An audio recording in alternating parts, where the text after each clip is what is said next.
great to have us here today. Okay, I'll just quickly share the link to the class so that you can know we are live and running.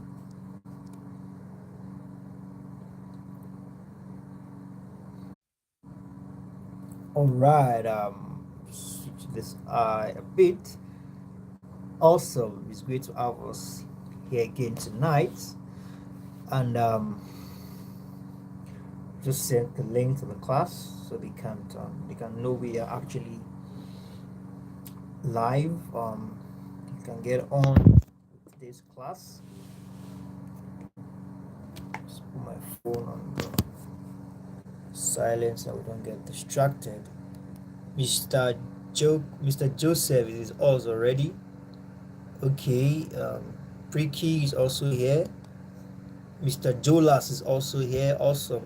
That's just trying to put my phone on silent so it doesn't distract us. It's great to have you guys all here tonight once again. So just quickly connect my mouse. I think I can use my mouse. So a lot of questions, a lot of persons are panicking, TMA this, TMA that. The day is almost here.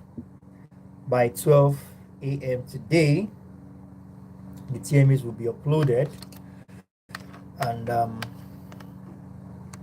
TMA 1 is going to commence what everybody has been waiting for, what everybody has been clamoring for is upon us. So it's good to have you all here tonight, and I hope we are getting set and prepared for the forthcoming TMA. Mr. Jola sent me a link today. About it's actually a link to a app which I actually find very interesting. I don't know if any of you, Mr. Joe said you should have an idea what I'm talking about. There's an app that for according to the link he sent to me, I think National Open University now has an app you can download on Play Store. You know, one thing I like the most about the app is that it has a lot of things, actually, a lot of amazing stuff. But one thing that I like the initiative behind the app, because this app is like a placeholder for both your student portal, your TMA portal, and other stuff, maybe like the e-library and so much more. It's actually a great one. So you have everything now in just one app. Mr. Joseph, I think you should have an idea of what I'm saying. Mr. Jola sent it to me and I downloaded the app. Send me the link. Send the link to me and I downloaded it, and it has the logo of National Open University on it. That's the logo it has. Maybe after the class I will share it with us. For as many of us who have not downloaded the app, it's actually a very good one. I think Mr. Jola said he saw it on his portal. So that is that for that. So tonight we are okay. Sure, I will send you the link, Mr. Joseph. Preky, do you have any idea of this app? Are you aware of this app we are talking about? I think it's just Mr. Jolas. There, Mr. Send me the link so I can download. Awesome. Okay, I will send you the link. It's not a problem. So I'm just trying to quickly scroll through to our last class. So today we are taking okay, I'm just trying to. Yesterday we spoke about perception. You know, we said a lot of things about perception yesterday. You know, one thing I remember very well is that we said perception. Okay, now this is unit 1. I think we've done unit 1. Okay, Preky said no, she's not aware. Okay, I will send the link to us so we can check it out. So from our last class, okay. Just like as I said earlier, the app is basically all about national open university activities in a place. It's like, before now, you have a separate website for student portal where you generate your remitter, when you generate your, when you register your courses, and you have a separate portal for TMA, but the app has everything in one place. It's like a stop for all. It has everything in one place. I think it has a lot of, it has, if you have issues with your password, you want to rectify your issues with your password, I think the app has everything. Although I'm yet to go through the app in full and know all what it's capable of doing, but at least I know of these two things, which is the TMA portal and the student portal is on the same app, which is actually a good one.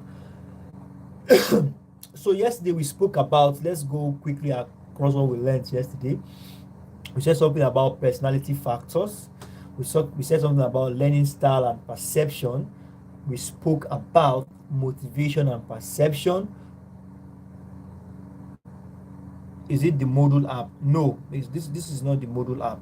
That has nothing to do with the module. It's different from the module. I think I've seen the module app on Mr. Jolas at Mr. Okay, Miss Justina, is it also great to have you, Mr. Joseph? I think the module app, I have seen a thing or two about it on the business administration group chat. I think that's actually a different app. It has nothing to do with the. I think the interface, the color of the interface of the module app is orange, but this one is basically green and white all through. So in today's class, we'll be talking about. We are in module 3. Okay, you said yes. Okay, module 3. I will be taking the module 3 has about 5 units. Unit 1 is about impression formulation. Unit 2 is understanding some important factors in personal perception and impression formulation. Unit 3, personality traits, inferences about what the person is like, understanding and attributing causes to others' behavior, and unit 5 is accuracy of judgment. So this is module 3, and we'll be taking, I want to see how fast we'll be tonight. I want us to take units 1 to 5 of module 3, but I'm just hopeful that while we are along the line before we finish the class, that these people will, the power will be restored, because actually what I have here, I mean, all day there has not been lights. I've actually been conserving the battery life of my system for tonight's class, and it's just on 47. So I hope this should take us far enough. So now let's just go straight into it. So we have unit 1, impression formulation. So in our previous class we discussed about perception and the basic processes of perception. We were able to establish that there are factors affecting perceptions. We said something about motivation, you said something about your need, you said something about your goal. All these things are big influence on how you see things, on how you sense things. Now, in this unit, we'll be talking about the word impression. Yeah, so now we have, talking about impression formulation, there is a general principle for that. This is page 93 of 155 in the soft copy. So if you're using the hard copy, navigate through and get to module 3, where we are treating unit 1. Now, 2 fresh men who are destined to be roommates. Now we're talking about impression formulation now. So now under impression formulation, there's a general principle. Now, explain this general principle. What is impression formulation? Maybe before we even go into the general principle. Mr. Jola, okay, Mr. Jola said page 74 on the hard copy. So thank you very much, Mr. Jolas. So now, what is impression formulation? What is the word impression? Now, impression can be defined as the manner at which we give judgment on a particular subject. The impression you give is basically subjective. You give impression based on evidence. Now explain better this to us. Now let's just go straight into general principle. Now, two freshmen who are destined to be roommates arrive at the college and meet for the first time. Now, these people are meeting. There are two different people from different backgrounds, and they are meeting in the college. Now, each one personalities, how easy each one is to get along with each other, how considerate each is, will have an important effect on others' life. Now, the first few 5 minutes of their meeting, each tries to form an impression of other because they know they will be spending. Now, they try to form an impression. Can we then say impression is more of a feeling you give to other people to think of you? Let's not forget, before you can get a perception is the end product of impression. Impression is what you give, like your attitude. Now, some persons are full of giving a fake impression of themselves, trying to be what they are not. I don't know if you are getting that. Now, these two people now who just met in the college, for the very first 5 minutes of them meeting, each other has to give an impression of what they are. Each other has to give an impression of who they are, because first impression goes a long way. Now, impression by each other, because they know they'll be spending a great deal of time during the year. Now, people use whatever information that's available to form impression of others. Okay, Mr. Daniel is with us, saying, thank you for joining us tonight. We've not actually gone far. You came in a bit late, but we've not gone far. So now, whatever information that is available is what people form impression of. Now, let's not forget, I said impression is the end product. Perception is the end product of impression. Meaning that if I give an impression of myself that I'm a smoker, I've only given room for you to perceive that I am a smoker. I don't know if you get that. Impression is, let me put it this way, impression is giving, either subconsciously or consciously, you are giving out information about yourself. So others get to know you from the impression you give them. Now, let me take this again.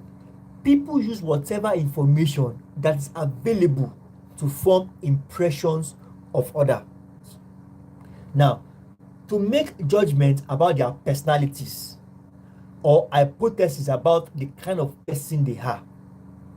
You meet somebody for the first time, and this person happens to be a lady, and this lady looped a hole on her nose, looped the hole on her cheek, looped the hole on her lips, looped the hole on her eyebrow. What impression is she giving you? Probably she's a rock star.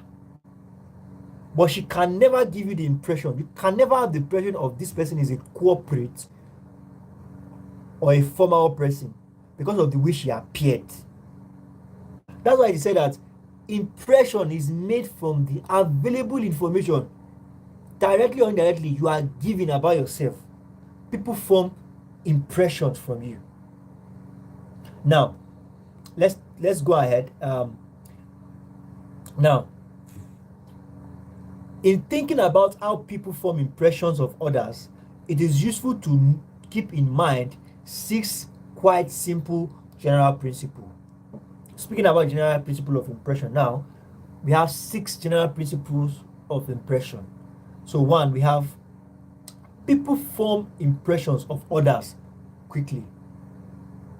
Let's not forget, they said first impression matters.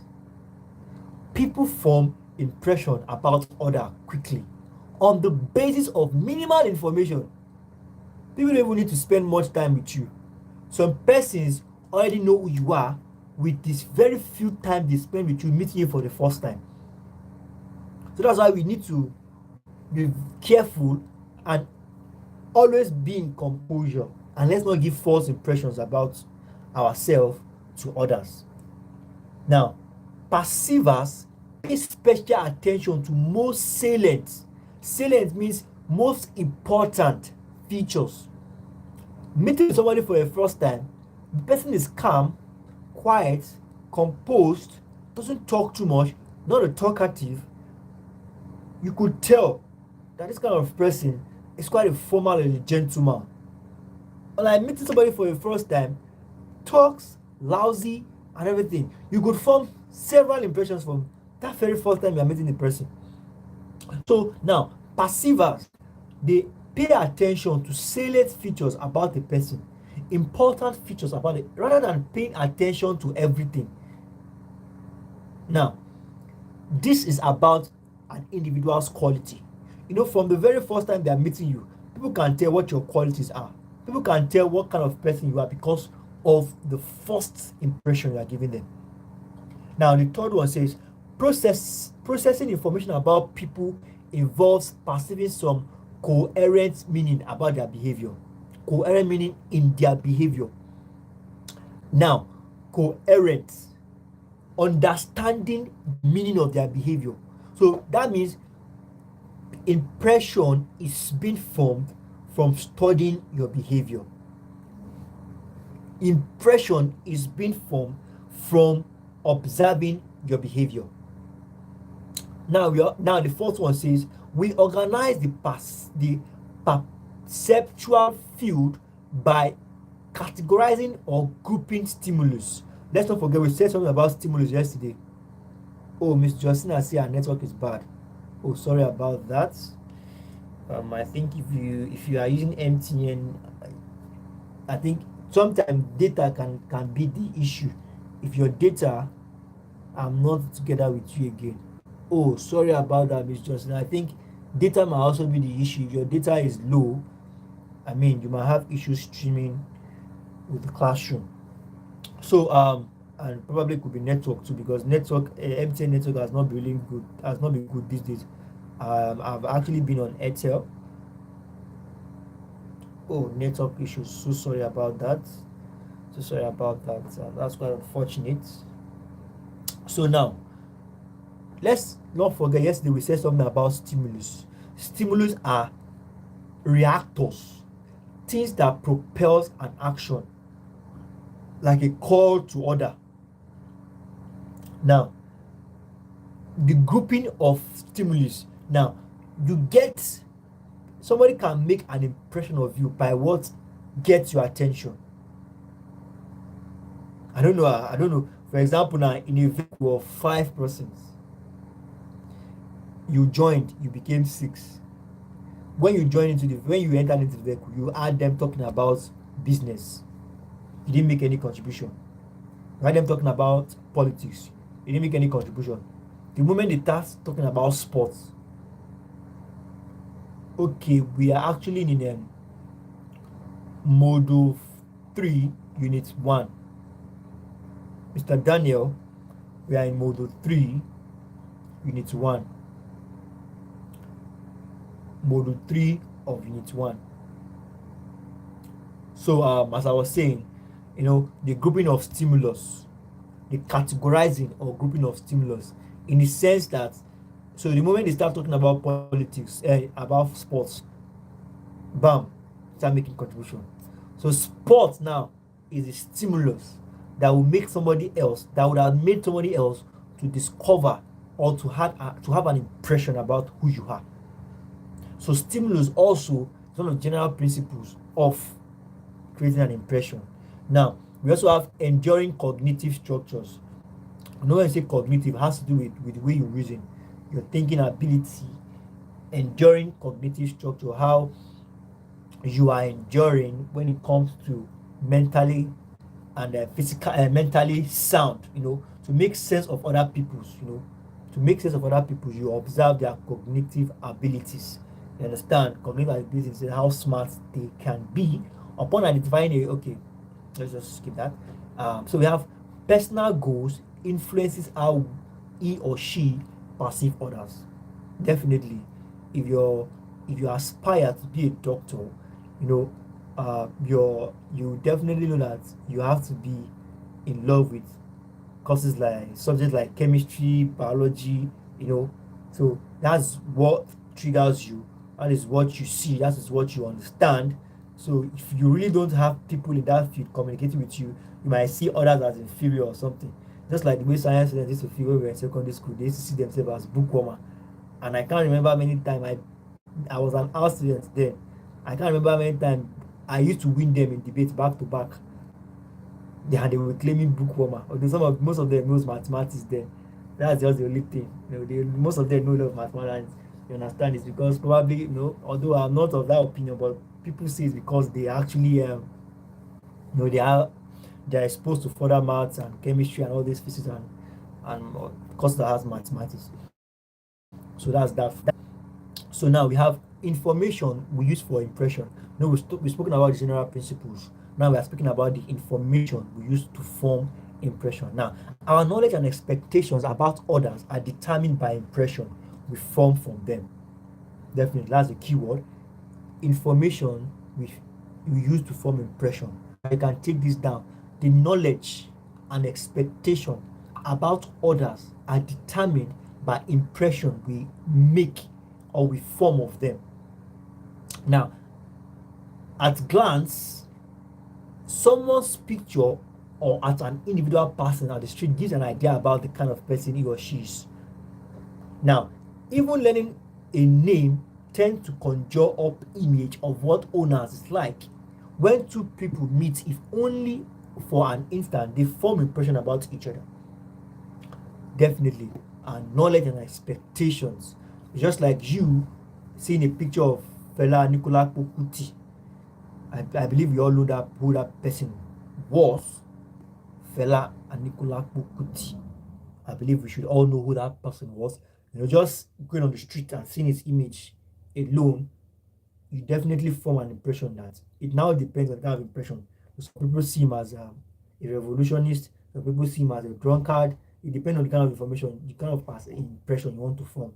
But for the fact that you are seeing the picture of an icon, definitely it's an impression. So the knowledge of who you think he is forms that impression the moment you see his picture. So we have physical cues. Now, cues are more of your traits, your qualities. Physical cues, which is information. Now, the physical cues in the sense that when you see somebody who is probably 5 feet or 6 feet tall, you understand, with six packs, big arms, you form an impression just by physically seeing them. When somebody who is short, maybe 2 feet or 3 feet tall, you form an impression when you see them at glance.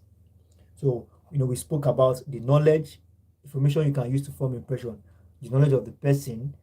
We have physical cues. We have salience. Salience are important details. Important details. People direct their attention to those aspects of perpetual field that stand out the figure rather than the background of the setting. Figure round principle. Salience is referred to as the figure ground principle, in the sense that salience pay attention on important attributes of a man, important characteristics of a man. So it's the key word here is figure ground principle. It pays more attention of things that stand out rather than the background. So we have also, okay, I think that's that for that. Say, okay, let us ask ourselves a relevant question. What determines the salience of a cue as opposed to another? Brightness, noisiness, motion, or novelties? Let's not forget, we said novelties about genuineness are the most powerful conditions according to Gelstar principle of object perception discussed before. Now, a man in a bright red sweater stands out in a crowded classroom, and the sweater is its most salient feature. I believe that explains it.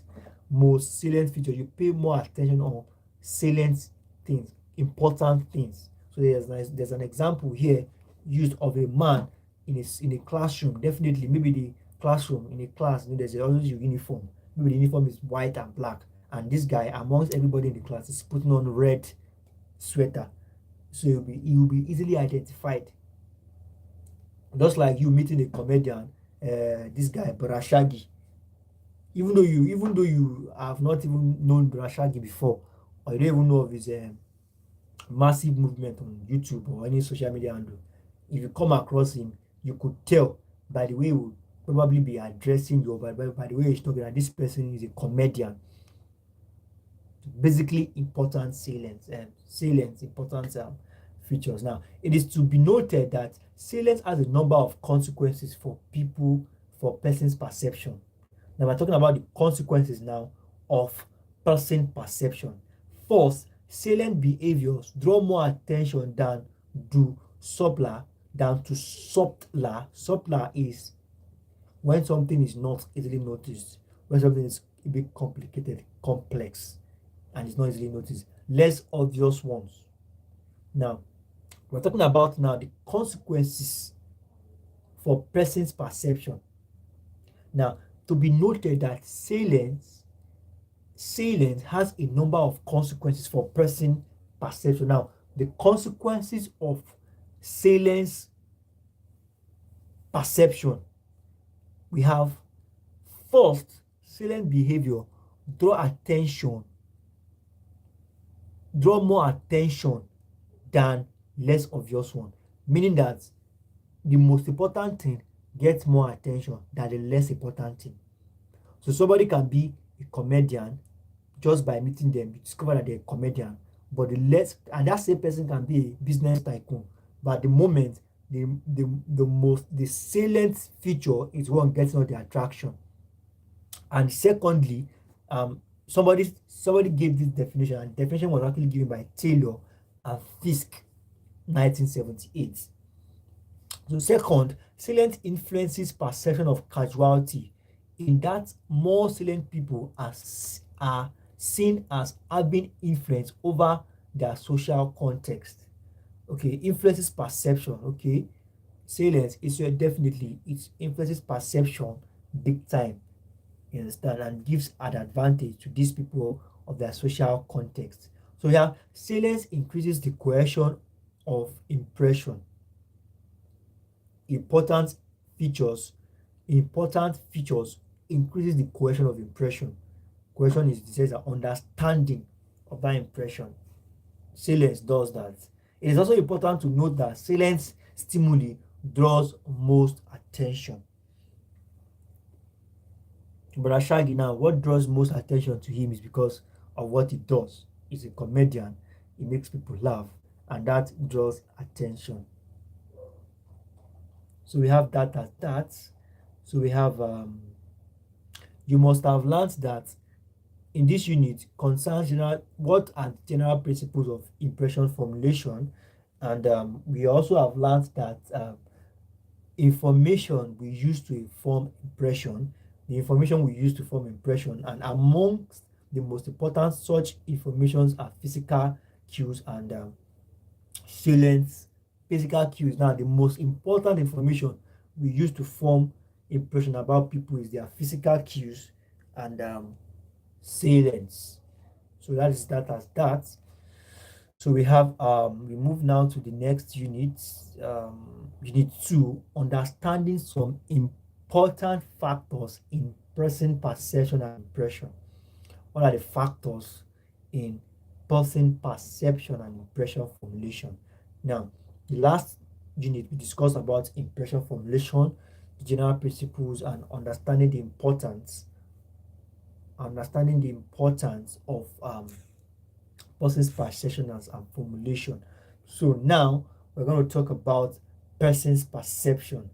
In unit 2 of module 3, we are talking about person's perception. While perception implies the use of direct sensory information, person's perception is concerned with the process by which impression, opinions, and feelings about other persons are formed. We spoke about perception You understand? Perception, we say perception then means what you think, what you feel, what you assume of another person.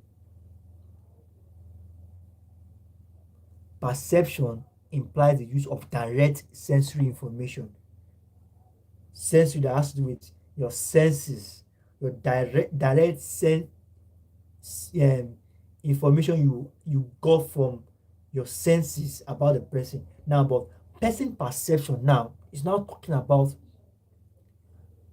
the perception which you give based on your own personal opinion. Like, okay, he said perception is concerned with the process by which impression, opinions, and feelings about other people are formed.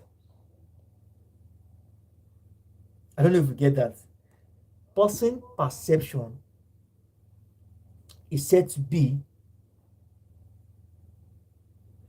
the process by which impression, opinion, and feelings about other persons are formed.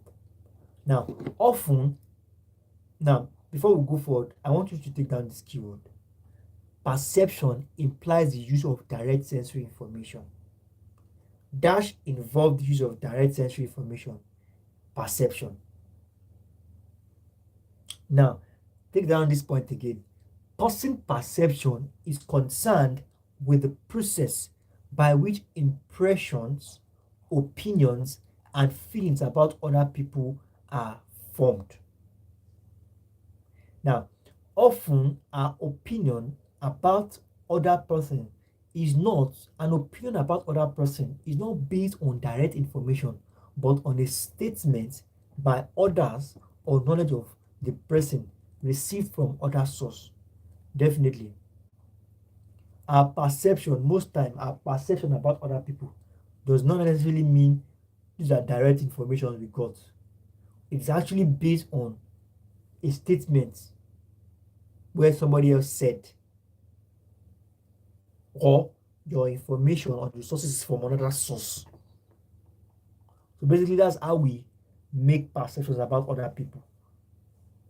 Is based on direct information, but on statements by others. Statements by others or knowledge of the person received from other source.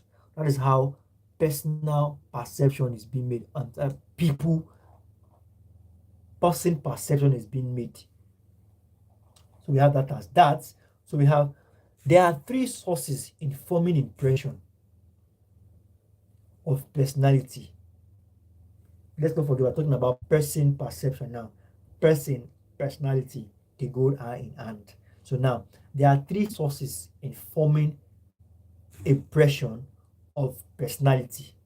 And these three sources are stimulus information, perceiver variables, and impressions of stimulus person. Let's say that again. There are three sources in forming impressions of personality. The three sources of forming impression of personality, or there are three sources of forming person's perception. I say person's perception. I mean person. Yeah, person's perception. There are three forms, and these three forms are: one, stimuli information, perceiver variable, and impression of stimulus of other persons. Now, stimuli information, which is the first one, comprises of physical appearance of the person and is overt, meaning obvious, from the word obvious, overt, obvious verbal and non-verbal, obvious or apparent verbal or non-verbal behavior. That is the stimulus. Now, we say stimulus is something that triggers call to action. So what are the information that makes this person striking? What are the information that makes this person dashing? Now, this information could be his appearance, maybe by the way he looks, tall, fair, or tall, dark, handsome. That is stimulus information. Or the obvious way, or how he talks in public, how he communicates, his body language, non-verbal behavior. There's some behavior that you don't have to talk, but you are communicating. So that has to do with stimuli information. We have the perceiver variables, consist of the perceiver's feelings and cognitions towards stimulus. His self-concept and his implicit personality, their theory and stereotypes. Stereotypes is dislike or likes. Now, perceiver's variable, now, when we talk about variable as maybe drawing similarities among several things. Now, perceiver's variable consists of the perceiver's feeling and understanding towards the stimulus. Now, for you to form an impression about a personality as a perceiver or as an observer, it depends on your feelings and your level of understanding towards that thing that makes that person stands out. Now, and these things, you as a perceiver, and these things could be based on your own personality or your dislike or your likes.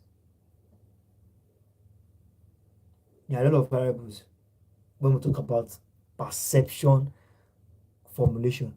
So now these perceiver's variables now talks more about the feelings and the cognition towards the stimulus. Please let's take that down.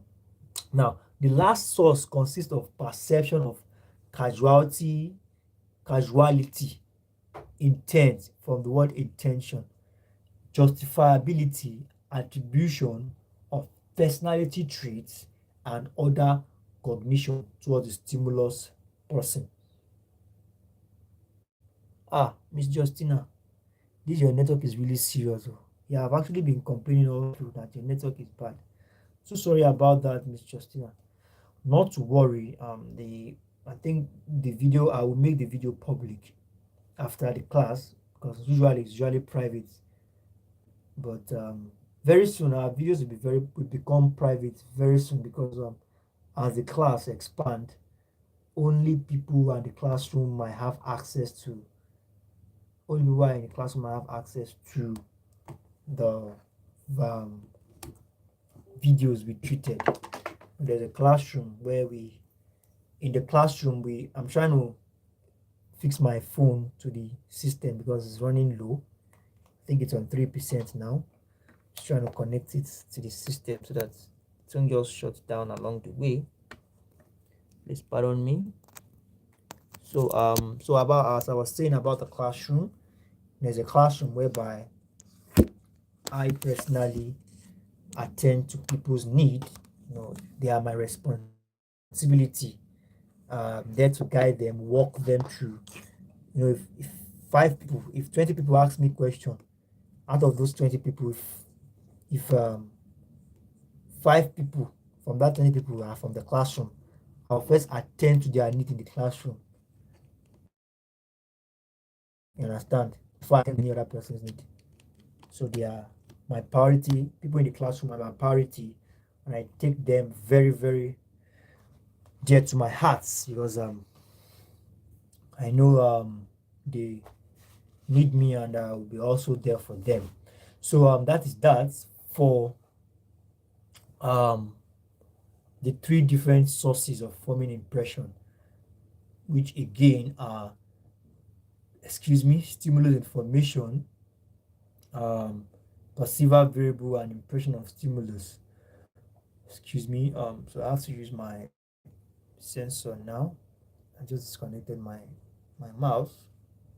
So now we have, as you can see from the list of the factors above, most of these sources, apart from source of stimulus, belongs to the subjective judgment.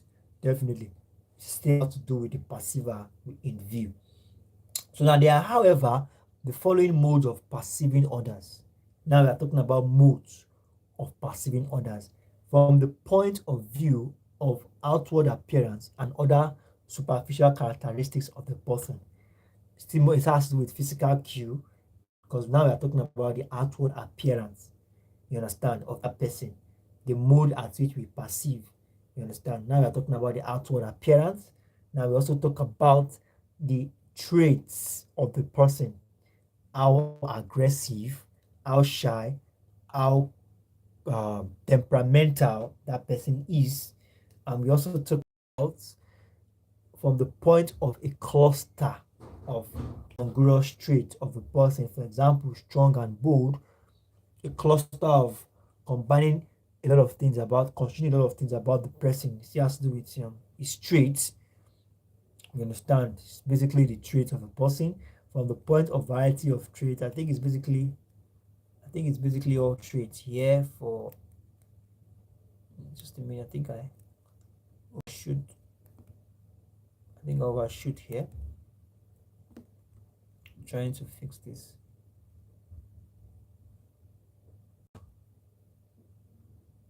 I think I overshoot my clicking information. I think we've treated all this. So I'm just trying to go back to the page I was before I mistakenly overshoot. Okay,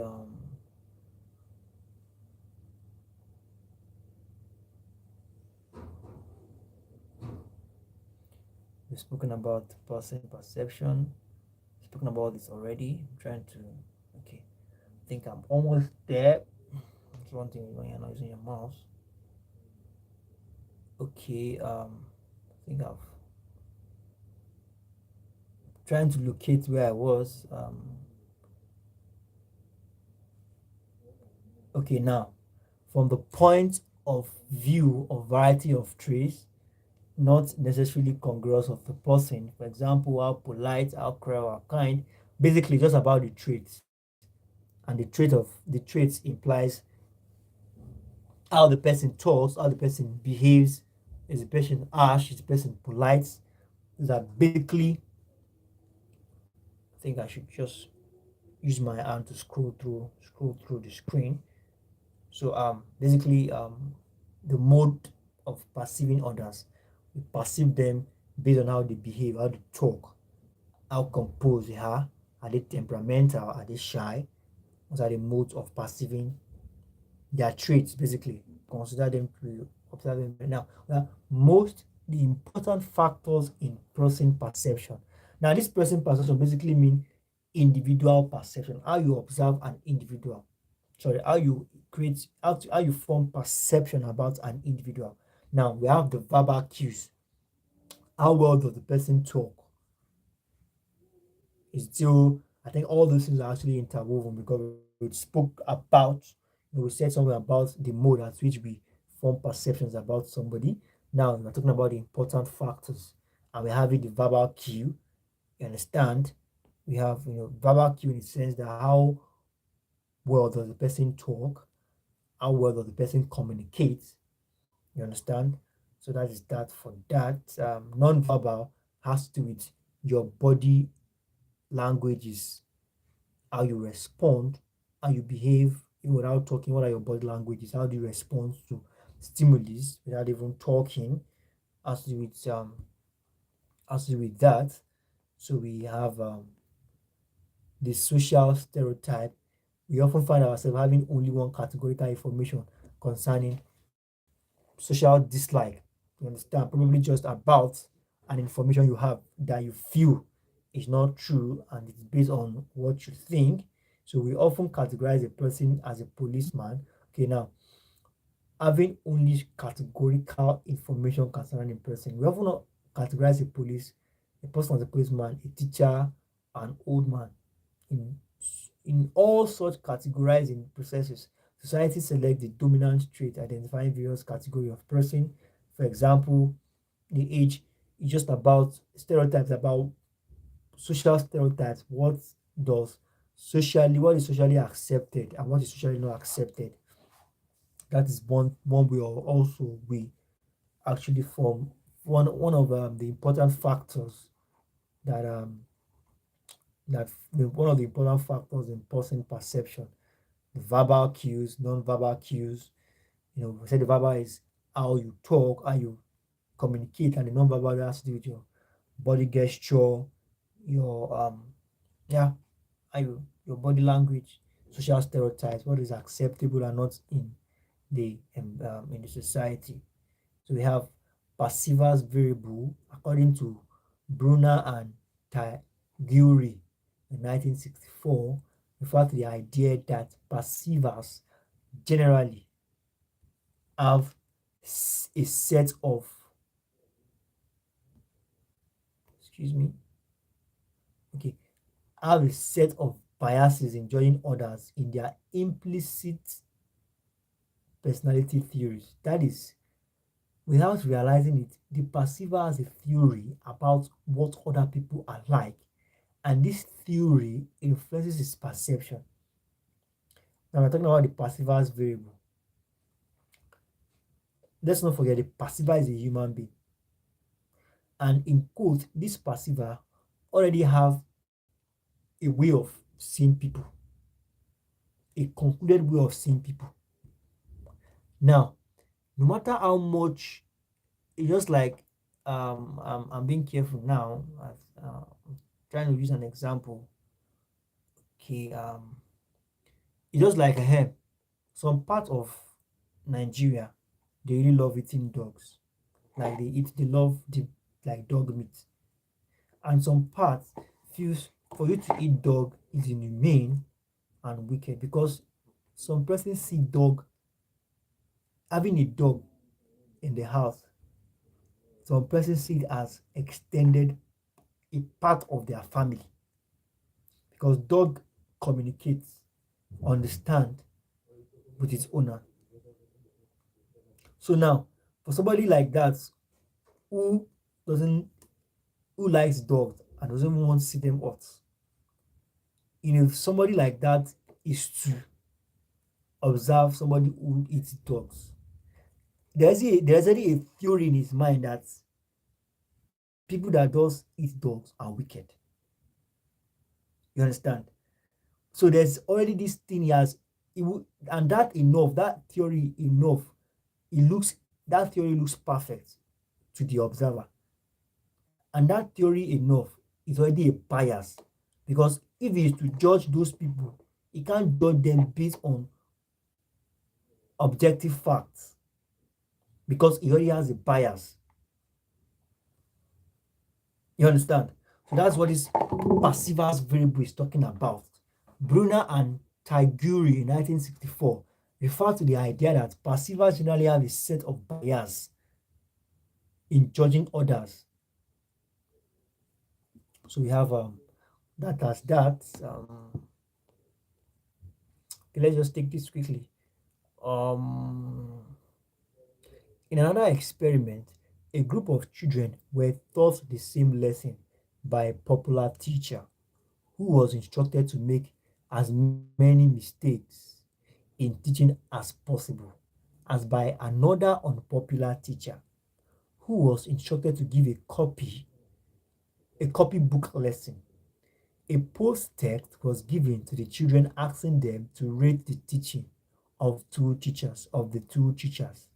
Now, and it was found that children rated the popular teacher who made mistakes during teaching as a better teacher than other who made no mistake at during the teaching.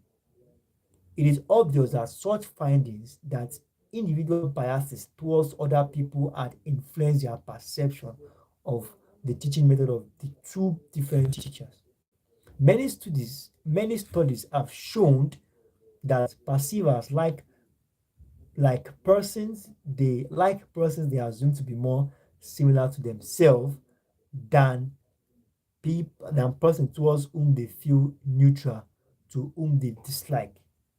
Just like the analysis I give, you can imagine somebody who doesn't like dog being hurt now conduct an investigation about somebody who likes to eat dog, there's already a bias.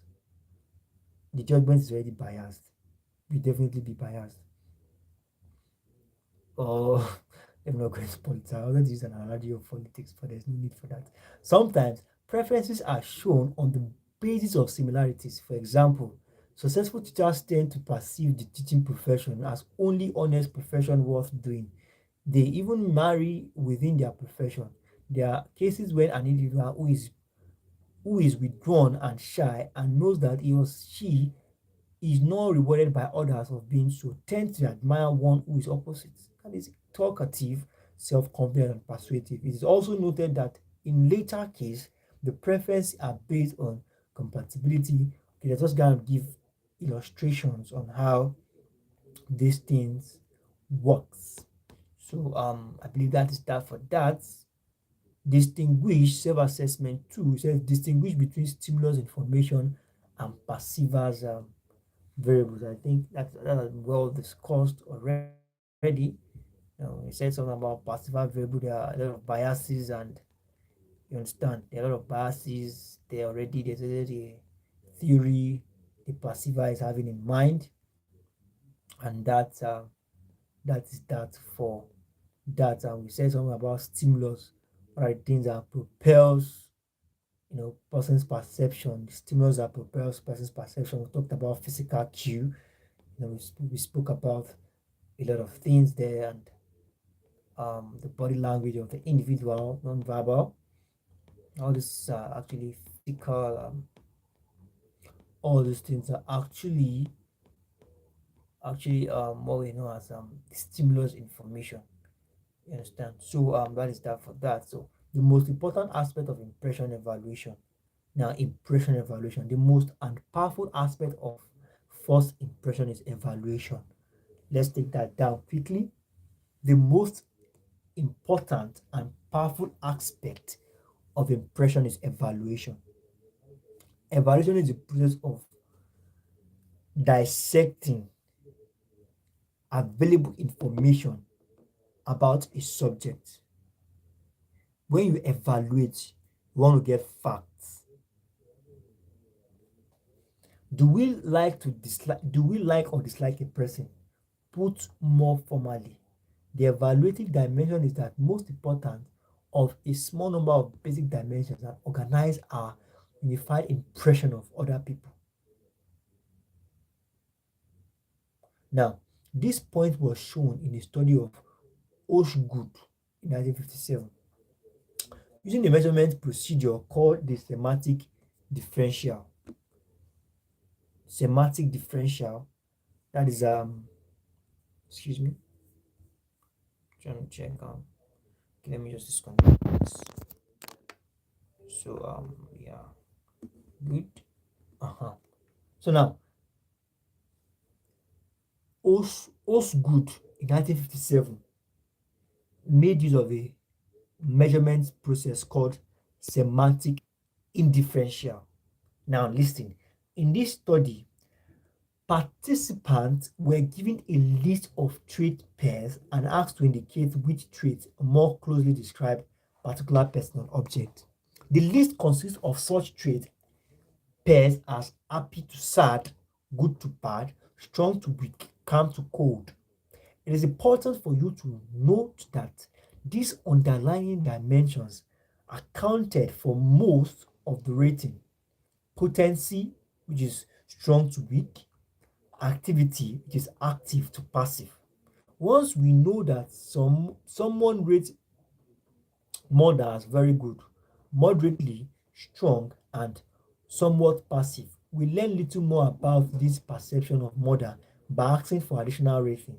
It is to be noted that evaluation in is the main dimension that underlines perception, potency, and activity play lesser roles. Now,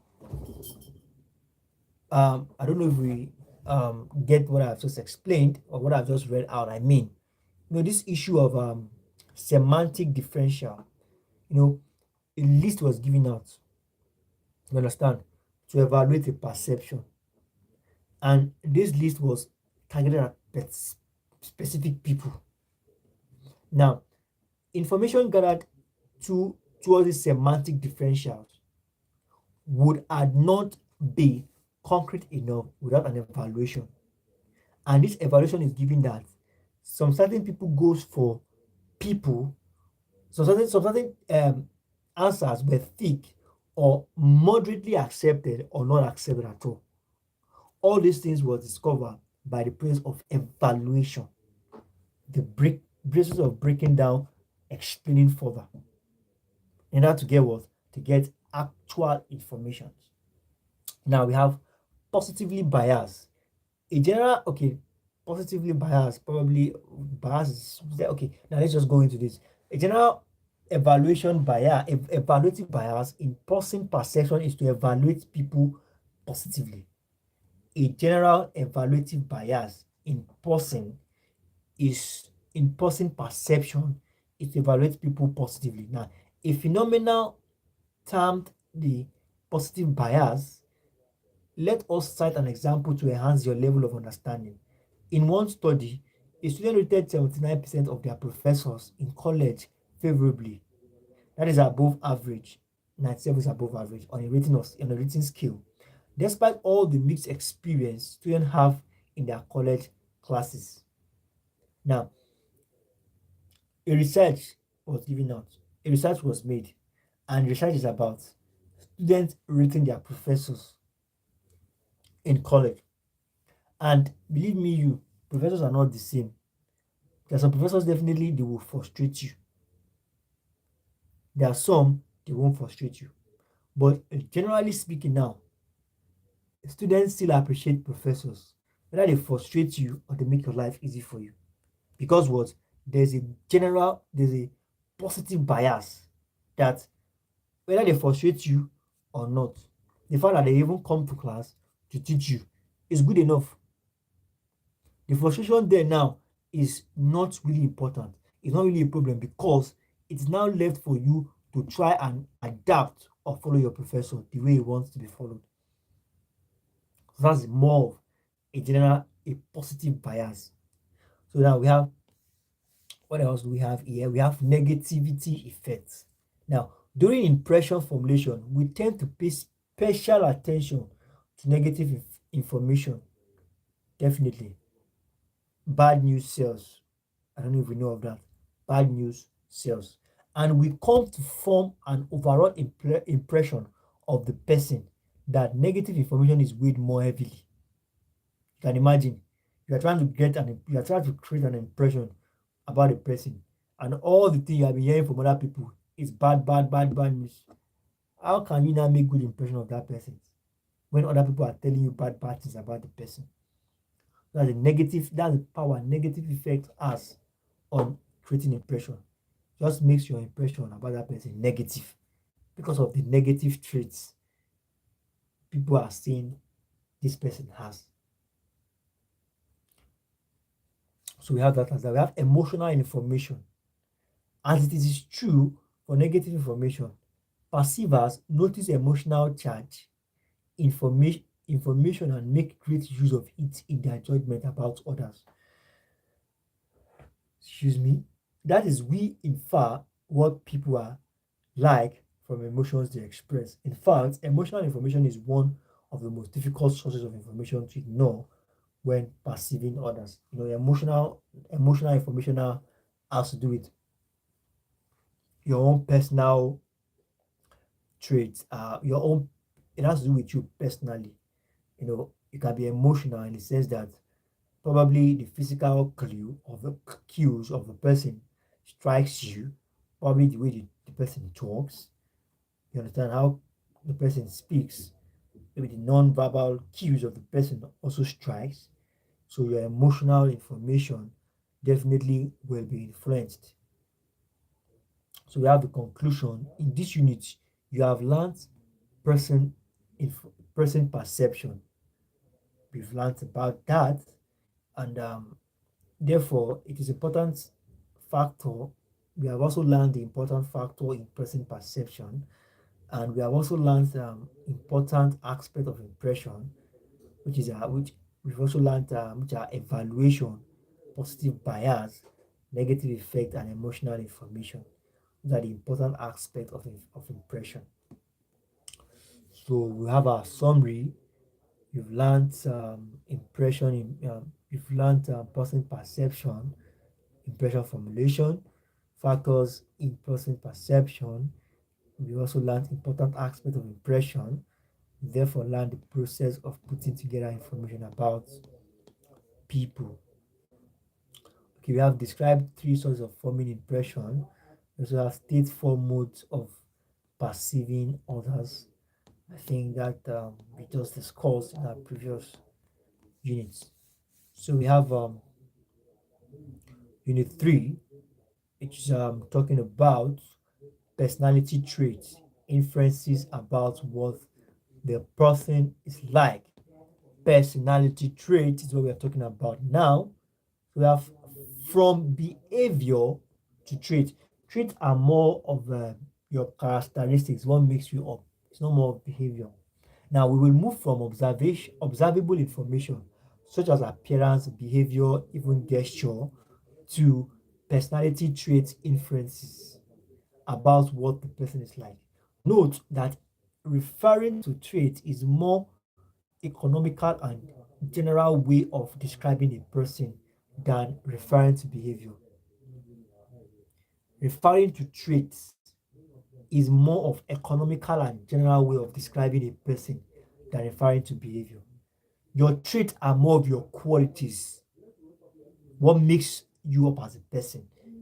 I think you can get behavior, your trait determines your behavior. Yeah. If someone asks you what your roommate in secondary school was like, and you had to recount each behavior you could remember, it could take you a long time, and the person to whom you were describing your roommate to might not become much better informed in the process. Instead, you should use traits to summarize aspects of your roommate. He was a good natured, slopey nice person with a pen chant for loud rock music. Those are his traits. And from these traits, you can definitely pick out good nature. What are the behavior of somebody who has a good nature? Person is calm, person is lovable, person is interesting, it's not violent. Those are the behavior from traits. So we have this process appears to occur spontaneously, even automatically as behavior is perceived. Now, these traits in turn can act as indicators for predicting future behavior. Now, traits traits is can act as indicators for predicting future behavior. Let's take this down. Traits can act as an indicator for predicting future behavior. Just like somebody now who has pen cant for loud rock music. Definitely, if you hear that person arose, if you okay, now let me say good nature. Let me never use when you say when a trait of somebody is to always talk in the public, like person is a public speaker. So if the person becomes a PRO in the future, you can tell, I know it is of the trait of this man to always speak to the public. He addresses the public without is a good orator. When you hear that an orator becomes a public relation officer, you could tell because you could tell then that his trait was a good orator. So that is that as that for traits and behavior. Now, people use traits to describe others from the movement from the moment they first observe them. Although the more they know someone, the more likely they are to use traits to describe the person. Now, this is Taylor and Park say that. Taylor and Park says that people use traits to describe others. Now, just take down this point like this. Taylor and Park said people use traits to describe others. Now, from the moment they first observe them, although the more they know someone, the more likely they are to use traits to describe. Now, the more you know someone, the more likely you might use traits to describe the person, which is very important. Nevertheless, there are individual differences in the degree to which people make trait inferences. Inferences is like drawing conclusion about something, regarding to something. Now, people who demonstrate a high need for structure, that is, need to have organized the distinct pattern of information, are more likely to make continuous inferences than individuals who do not demonstrate this quality. This is a quality here. The quality is people who have high need for structure, people who have high need of doing things the way they do it. They definitely has distinct pattern for information. The way they accumulate, the way they arrange their information about a person's behavior or trait is different. So we have which trait will you use to describe the